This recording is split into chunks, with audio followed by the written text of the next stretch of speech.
வணக்கம். இன்றைக்கு நாம ஒரு விஷயத்த ரொம்ப ஆழமா அலச போறோம். நீங்க கொடுத்திருக்கிற குறிப்புகளை பார்த்தா இது ஏதோ இயற்பியல் பாடம் மாதிரி தெரியலாம். ஆனா உண்மையில இது ஒரு பிரபஞ்ச புதிர். ஆமா, ஒவ்வொரு அணுவுக்கும் ஒளிதீயான ஒரு ரகசிய கைரேகை இருக்கு. நாம இன்னைக்கு அந்த கைரேகையை எப்படி படிக்கிறது, அதோட அர்த்தம் என்னன்னு கண்டுபிடிக்க போறோம். இது வெறும் அணுக்களை பத்தினது மட்டும் இல்ல. இந்த ரகசியத்தை நம்ம புரிஞ்சுக்கிட்டா இங்கேருந்து பல கோடி ஒளியாண்டுகள் தள்ளி இருக்கிற ஒரு நட்சத்திரம் அது எதனால் ஆனது, அது எவ்வளவு சூடா இருக்குன்னு கூட நம்மளால சொல்ல முடியும். அப்படியா? ஆமா, அந்த அளவுக்கு இது ஒரு சக்தி வாய்ந்த புதிர். அப்போ இது ஒரு டிடெக்டிவ் கதை மாதிரிதான். நம்ம கிட்ட சில தடயங்கள் இருக்கு, அதாவது இந்த ஒளி கோடுகள். கரெக்ட். இந்த தடயங்களை வச்சு அணுவுக்குள்ள நடக்கிற மர்மத்தை நம்ம கண்டுபிடிக்க போறோம். சரி, முதல் தடயத்துல இருந்து ஆரம்பிக்கலாமா? ஆரம்பிக்கலாம்.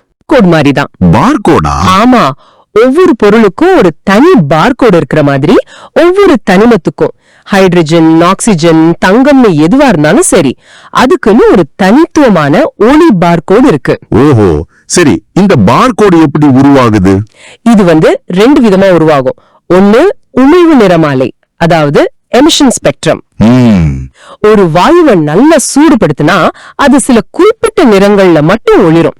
அது ஒரு பிரிசம் வழியா பார்த்தா ஒரு கருப்பு பின்னணியில சில பிரகாசமான வண்ணக்கோடுகள் தெரியும். அதுதான். சரி, இன்னொன்னு?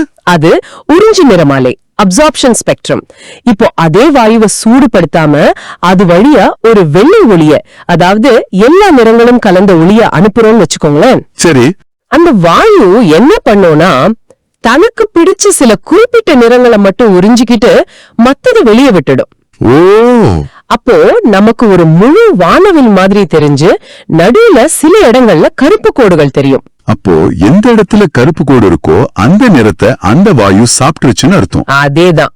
இதுல ஆச்சரியமான விஷயம் என்னன்னா, நீங்க கொடுத்த குறிப்புகள்ல ஒரு தனிமத்தோட உமிழ்வு நிறமாலையில எங்கெல்லாம் பிரகாசமான கோடு இருக்கோ அதோட உறிஞ்ச நிறமாலையில அதே இடத்துலதான் கருப்பு கோடு இருக்கும்னு சொல்லப்பட்டிருக்கு. ரெண்டு ஒன்னோட ஒண்ணு கண்ணாடி பிம்பம் மாதிரி. மிகச்சரியா சொன்னீங்க. இதுதான் இந்த புதிரோட முதல் முக்கியமான க்ளூ. அப்படியா? ஆமா, ஒரு அணு எந்த நிறத்தை வெளியிட முடியுமோ அதே நிறத்தை தான் அதால உறிஞ்சவும் முடியும். சோடியம் விளக்குகள்ல இருந்து வர அந்த பிரகாசமான மஞ்சள் நிறம் இருக்குல்ல? ஆமா, இருக்கு. அது சோடியம் அணுவோட தனித்துவமான கைரேகை. அந்த கைரேகை வேற எந்த அணுவுக்கும் இருக்காது. சரி, நம்ம டிடெக்டிவ் வேலையை எளிதாக்க எல்லா அணுக்களையும் விட்டுட்டு ரொம்ப சிம்பிளான ஒரு அணுவை எடுத்துக்கலாமா? எடுத்துக்கலாம். உங்க குறிப்புகள் முழுக்க ஹைட்ரஜனை பத்தி தான் இருக்கு. அதுதானே இருக்கிறதுலே ரொம்ப எளிமையான அணு. ஆமா, ஹைட்ரஜன் தான் நம்ம கதையோட நாயகன். ஏன்னா அது ரொம்ப சிம்பிள். ஒரே ஒரு புரோட்டான், அதை சுத்தி ஒரே ஒரு எலக்ட்ரான், அவ்வளவுதான். சரி. ஆனா அதுக்கு சில நண்பர்களும் இருக்காங்க. உதாரணமா ஹீலியம் அயனி H+. ஹீலியம்ல 2 புரோட்டான் 2 எலக்ட்ரான் இருக்கும். அதுல இருந்து ஒரு எலக்ட்ரானை எடுத்துட்டா அது H+ அயனியா மாறிடும். இப்ப அதுகிட்ட என்ன இருக்கு? 2 புரோட்டான், ஒரே ஒரு எலக்ட்ரான். கரெக்ட். 2 புரோட்டான் இருக்கிற ஒரு மையம், அதை சுத்தி ஒரே ஒரு எலக்ட்ரான். ஓஹோ, அப்போ லித்தியம் அயனியும் இதே கதை தானா? Li2+, 3 புரோட்டான் ஆனா ஒரே ஒரு எலக்ட்ரான். ஆமா, மிக முக்கியமான புள்ளி. இவங்களோட கைரேகைகள், அதாவது நிறமாலைகள் பார்க்க ஒரே மாதிரி இருக்கும். ஆனா கொஞ்சம் வித்தியாசப்படும். அந்த ஒற்றுமைக்கு காரணம் அந்த ஒற்றை எலக்ட்ரான். அந்த வித்தியாசத்துக்கு காரணம் மையத்தில் இருக்கிற புரோட்டான்களின் எண்ணிக்கை, அதாவது அணு எண் Z. Correct. ஹைட்ரஜனுக்கு Z=1, He+க்கு Z=2, Li2+க்கு Z=3. சரி, இப்போ அசல் கேள்விக்கு வருவோம். இந்த கைரேகைகள் ஏன் உருவாகுது? வானவில் மாதிரி எல்லா கலரும் தொடர்ச்சியா வராம ஏன் இப்படி அங்கங்க தனித்தனி கோடா தெரியுது? அணுவுக்குள்ள அப்படி என்ன மர்மம் நடக்குது? இதுதான் குவாண்டம் உலகத்தோட ஆச்சரியம். இதை எப்படி கற்பனை பண்ணிக்கோங்க. சொல்லுங்க. அணுக்கருவை சுத்தி எலக்ட்ரான் எங்க வேணாலும் சுத்த முடியாது. அதுக்குன்னு சில குறிப்பிட்ட ஆற்றல் படிகள் இருக்கு, எனர்ஜி லெவல்ஸ். ஆற்றல் படிகளா? ஆமா, ஒரு அடுக்குமாடி கட்டிடம் மாதிரி. நீங்க தரைத்தளத்துல இருக்கலாம், இல்ல முதல் மாடியில இருக்கலாம். ஆனா ரெண்டுக்கும் நடுவுல 1.5 மாடியில மிதக்க முடியாது இல்லையா? ஆமா, அது முடியாது. அதே மாதிரிதான் எலக்ட்ரானும் n=1, n=2, n=3ன்னு சரியான படிகள்ல மட்டும்தான் இருக்க முடியும். n=1, n=2, n=3. n=1ங்கிறது தரைத்தளம், அதாவது ரொம்ப குறைவான ஆற்றல் இருக்கிற இடம். சாதாரணமா எல்லா எலக்ட்ரானும் அங்கதான் இருக்க ஆசைப்படும். அப்படியா? அப்போ ஒரு எலக்ட்ரான் ஒரு படியிலிருந்து இன்னொரு படிக்கு தாவும் போதுதான் இந்த கோடுகள் உருவாகுதா? Precisely. வெளியில இருந்து அதுக்கு சக்தி கிடைக்கும் போது. உதாரணமா நாம அது மேல ஒளிய பாய்ச்சும் போது அந்த எலக்ட்ரான் அந்த சக்தியை உறிஞ்சிக்கிட்டு முதல் மாடியிலிருந்து 3வது மாடிக்கு தாவும். ஓ, அப்படி தாவறதுக்கு அது ஒரு குறிப்பிட்ட அளவு சக்திய, அதாவது ஒரு போட்டான உறிஞ்சுக்குது. இதுதான் உறிஞ்சு நிறமாலையில நமக்கு கருப்பு கோடா தெரியுது. சரி, மேல போன எலக்ட்ரான் அங்கேயே இருந்துருமா? இருக்காது. அந்த மேல் மாடி அதுக்கு நிரந்தரம் இல்ல. அது சீக்கிரமே அதோட பழைய தரைத்தளத்துக்கு திரும்ப வந்துரும். கீழே குதிச்சிடுமா? ஆமா. அப்படி அது மேல இருந்து கீழே குதிக்கும் போது அது வாங்கின சக்திய திரும்பவும் போட்டான் வடிவில ஒளியா வெளியிட்டிடும். இதுதான் அந்த பிரகாசமான வண்ணக்கோடு. ஆமா, இதுதான் உமிழ்வு நிறமாலை. ஒவ்வொரு தாவலும் ஒரு நிர்திஷ்ட நிறம். n=3 இருந்து n=1க்கு குதிக்கிறது ஒரு நிறம், n=2 இருந்து n=1க்கு குதிக்கிறது இன்னொரு நிறம். வாவ்! அப்போ இந்த கைரேகைகள்ங்கிறது வேற ஒண்ணும் இல்ல, அணுவுக்குள்ள எலக்ட்ரான்கள் போடுற ஒரு ஆட்டம் தான். ஒரு குவாண்டம் டான்ஸ்னு சொல்லலாம். இது ரொம்ப ஆச்சரியமா இருக்கு. அப்போ ஒரு எலக்ட்ரான் எந்த படியிலிருந்து எந்த படிக்கு தாவுதுன்னு தெரிஞ்சா என்ன கலர் வரும்னு நம்மளால கணிக்க முடியுமா? முடியும். உங்க குறிப்புகள்ல ஒரு ஃபார்முலா இருக்கு. பார்க்க ஏதோ கணக்கு மாதிரி இருந்தாலும் இதை ஒரு மந்திரச்சாவி மாதிரி சொல்லிருக்கீங்க. ஆமா.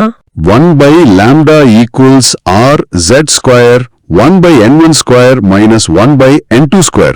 இது என்ன ஃபார்முலா? இது எப்படி வேலை செய்யுது? இதுதான் ரிட்பர்க் ஃபார்முலா. இந்த புதிரை உடைக்கிற சாவி இதுதான். சரி. இதுல லாம்டா, அதாவது லாம்டாங்கிறது உருவாகிற ஒளியோட அலைநீரா. சிம்பிளா சொன்னா அதோட நிறம். ஓகே, நிறம். ஆர்ங்கிறது ரிட்பர்க் மாறிலி. அது ஒரு பிரபஞ்ச மாறிலி. எல்லா ஹைட்ரஜன் மாதிரி அணுக்களுக்கும் இது ஒண்ணுதான். சரி.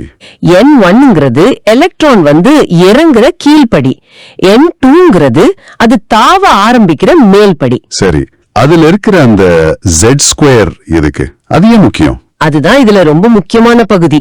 Zங்கிறது அணு எண், புரோட்டான்களின் எண்ணிக்கை. ஆமா. ஹைட்ரஜனுக்கு Z=1, அதனால Z² 1 தான். ஆனா He+ அயானிக்கு Z=2. அப்ப Z² என்ன ஆகும்?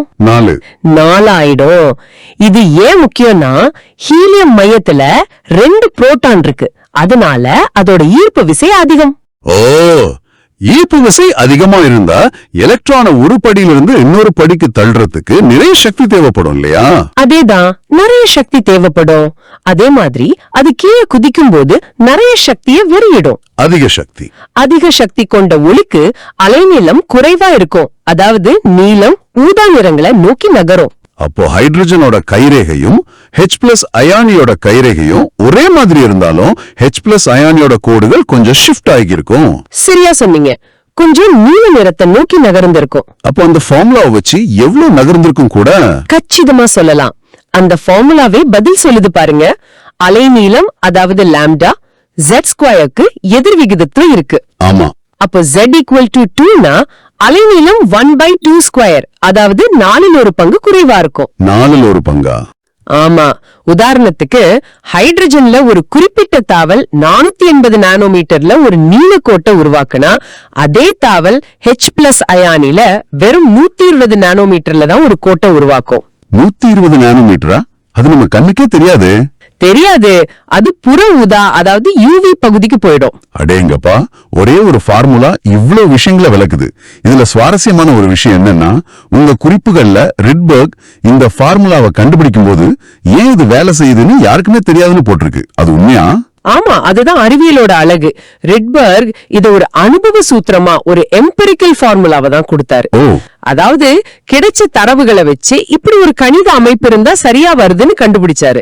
ஆனா ஏன் எலக்ட்ரான்கள் இப்படி படிகள்ல இருக்கணும், ஏன் இப்படி தாவணுங்கிற ஆழமான விளக்கம் அது அப்புறம் தான் வந்துச்சு. ஆமா, அதுக்கு பிறகு வந்த நீல்ஸ் போர் மற்றும் குவாண்டம் இயற்பியல் மூலமா தான் நமக்கு கிடைச்சது. சரி, இந்த எலக்ட்ரான் தாவல்கள் நிறைய இருக்குன்னு சொன்னீங்க. இது எல்லாத்தையும் விஞ்ஞானிகள் எப்படி வகைப்படுத்துறாங்க? உங்க குறிப்புகள்ல லைமன், பால்மர், பாஷன் சில குடும்ப பெயர்கள் இருக்கு. ஆமா, இதை எளிமையாக்க எலக்ட்ரான் எந்த மாடியில வந்து இறங்குதுங்கிறத வச்சு குடும்ப பெயர்கள் வச்சாங்க. சரி. எந்த மேல் மாடியில இருந்து, அதாவது n=2, 3, 4 எதுல இருந்து குதிச்சாலும் அது தரைத்தளமான n=1ல வந்து விழுந்தா அந்த தாவல்கள் எல்லாத்துக்கும் லைமன் தொடர்னு பெயர். லைமன் தொடர். இது ரொம்ப பெரிய தாவல், அதனால அதிக சக்தி வெளியாகும்.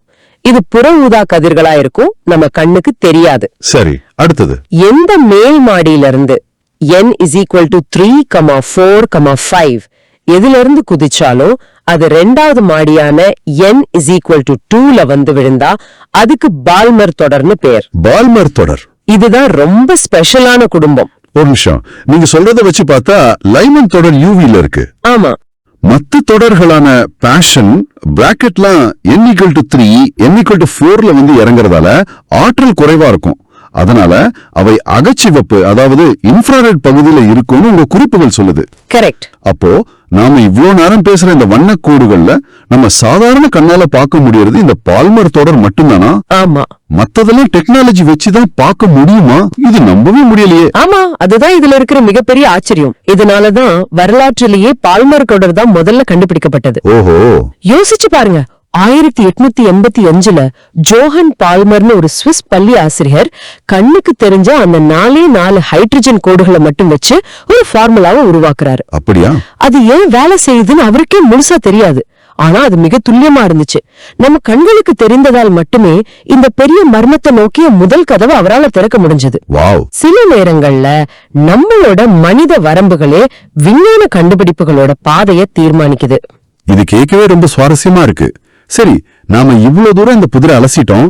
இதுல இருந்து நமக்கு கிடைச்ச முக்கியமான விஷயங்களை ஒரு முறை தொகுத்து பார்க்கலாமா? தப்பாகப்படும், பார்க்கலாம். முதல்ல, ஒவ்வொரு அணுவுக்கும் உறுதியான ஒரு தனித்துவமான கைரேகை இருக்கு. ஆமா. ரெண்டாவது, இந்த கைரேகையில் இருக்கிற கோடுகள் அணுவுக்குள்ள எலக்ட்ரான்கள் குறிப்பிட்ட ஆற்றல் படிகளுக்கு நடுவுல பாவறதால உருவாகுது. கடைசியா ரிட்பர்க்னு ஒரு எளிமையான ஃபார்முலா வச்சு எந்த ஹைட்ரஜன் மாதிரி அணுவுல எந்த ஒரு தாவலுக்கும் என்ன நிறம் உருவாகும்னு நம்மால துல்லியமா கணிக்க முடியும். அருமையான தொகுப்பு.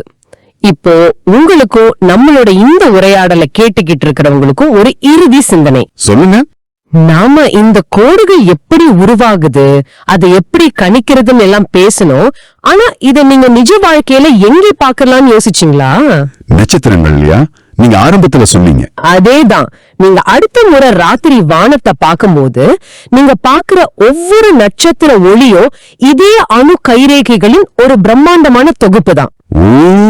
ஒரு நட்சத்திரத்திலிருந்து வர்ற ஒளிய நம்ம விஞ்ஞானிகள் ஒரு பெரிய பிரிசம் வழியா பிரிச்சு பார்க்கும்போது அதுல இதே மாதிரி கைரேகைகள் தெரியும்.